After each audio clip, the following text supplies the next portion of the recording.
In Minecraft, you can actually replicate some of these experiments digitally so your students can still get the learning journey coming through.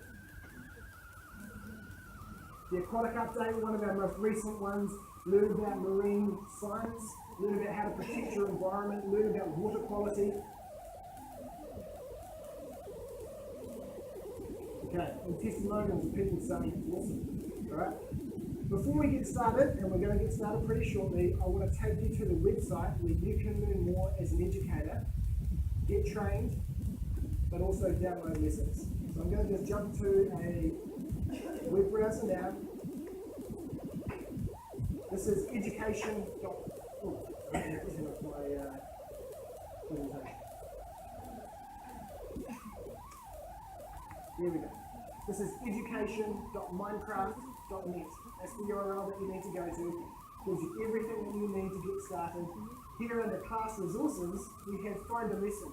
Alright, so if you're interested in saying, I loved what Sam said, but I don't have the time to go and build a lesson myself, is there something in my curriculum area that I could take advantage of?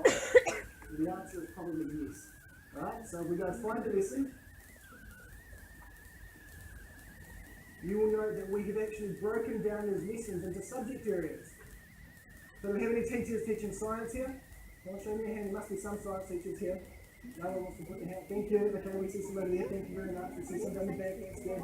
You might want to jump in here and try and find an appropriate lesson from a science perspective. Sure, we've probably got some maths teachers here as well. So I'm going to show you, if we come in under maths, you can see that the common core standards have been aligned. I'm going to use this one example because it seems to resonate a lot. Area and volume. Everybody needs to teach their students at some stage how to calculate area and a perimeter and a volume.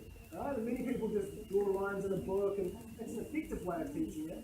But what if you could bring your students into Minecraft and actually achieve the same thing through a game-based learning environment? Right? And actually maybe the task you set them is to build a house. Right? And each block inside of Minecraft equates to 1 meter, and then they can build out the perimeter of their house, and they understand how to calculate perimeter inside of Minecraft. Your students will enjoy that, I'm sure. Alright, so you'll also notice that for each lesson, they're tagged. So these ones are appropriate for years students 8 to 10. They're categorized as gaming, maths, and technology. So you can actually filter and find a lesson specifically for your subject. Alright? So I do encourage you to go to education.minecraft.net and then have a look at the find a lesson area. The other area that I would strongly encourage you to explore is the community. So again, maybe you're new to Minecraft, I think most of us are here today, and you want to find another teacher who is maybe near you, who has done something in Minecraft so you can have a conversation and learn more about it. Come to the community, connect up, there's a forum there. You can find Minecraft mentors who will connect with you and give you some guidance about how you can use Minecraft inside of your classroom. Alright? And we do have significant support as well. So if you've got stuck and you just need some help, then have a look under those areas as well. Find your lesson. And I am going to show you just the code with Minecraft because this is one of the areas where we've found most teachers have been very, very interested. We have the curriculum here that they can download. Standards aligned, block-based programming. And as I'm going to show you in the game, you start out your students, you introduce them with blocks. Has anybody used Scratch in their classrooms at all? Putting it here, I can see a lot of hands here. If you're familiar with Scratch, you'll be familiar with the block-based approach here.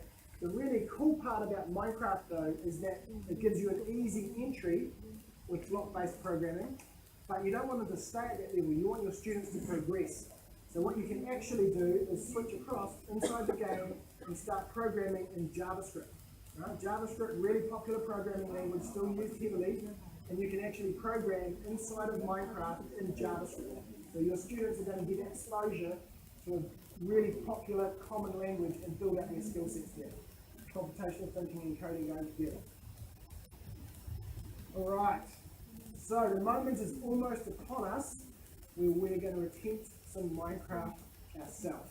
Alright, I'm quite excited about this. I think it's going to be a very interesting experience based on the number of people here who've never played Minecraft before. So I'm going to launch Minecraft now, and we will have a go. And I'm going to show you a little bit about how it works, and then you're going to try it on your computer. Alright, so I know we've got some helpers here. Morgan, if you put your hand up, who's your team who may be able to help around here? So just put your hands up now. So if you get stuck, look for some of those hands up. That's it. Don't do too much yet, because I'm going to show you how to get started.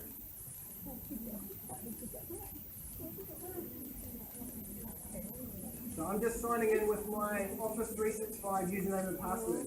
Now this is really important, right? Because one of the things that educators do get worried about is, how do I know which of my students are in the game? Well, the cool part is it takes their first name and their surname and joins them together. So if you're playing in a multiplayer world and you want to know who they are, their name is always displayed.